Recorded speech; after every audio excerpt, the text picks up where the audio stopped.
अस्सलाम वालेकुम। आना पड़ा, मजबूरी थी। बाजी हो फरमांदे ने कि शऊर से पेट नहीं भरता।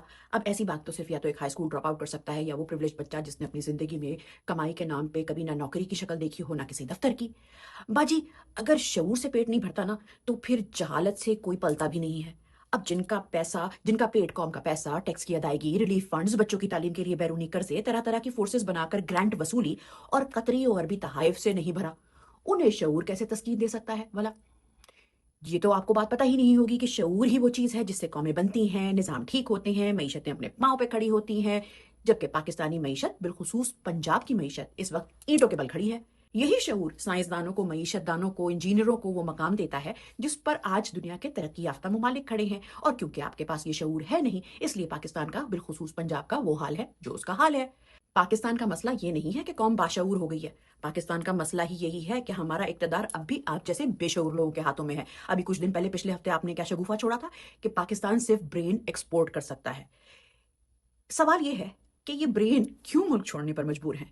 क्यों डॉक्टरों के अस्पताल वीरान हैं? क्यों इंजीनियर्स के प्रोजेक्ट बंद हैं? क्यों पीएचडी स्कॉलर्स टैक्सी चलाने पर मजबूर हैं? ये कौम ब्रेन एक्सपोर्ट नहीं कर रही, बल्कि ये हुक्मरान इशराफिया जो है काबिलियत को डिपोर्ट कर रही है। मुल्क का तो वो हाल है कि ऐसा लगता है कि आपके नजदीक ईमानदारी जो है वो बदतमीजी है, सवाल करना जुर्म और शऊर आपकी बका के लिए खतरा है। लेकिन बाजी, आप ये भूल गई हैं कि अगर कौम जाग जाए तो हुक्मरान कभी सुकून से सो नहीं सकते। शऊर से आपका पेट बेशक न भरे, और ये कहने वाले साहिबाने इक़्तिदार को ये याद रखना चाहिए कि जिस दिन अवाम ने सच में शऊर हासिल कर लिया, उसी दिन उनके इक़्तिदार और औलादों का पेट खाली हो जाएगा। फिर ना तो कोई आपके पोते पोतरों की शादी में आपकी उतरन पहन के आओ ना आओ कह के ढोलकी बजाएगा, और ना ही कोई आपको वोट देने आएगा, और ना ही कोई आपको एयरपोर्ट पे वसूल करने आएगा।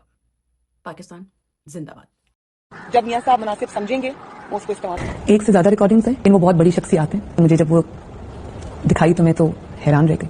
मेरे पास दो टेप्स और हैं। तो गाड़ी से पब्लिक को दिखाएंगे ताकि लोगों को पूरा सच पता लगे कि बहुत है। लेकिन लोगों को पता है कि लोगों की बारी में रिकॉर्डिंग से कि आपका गाड़ी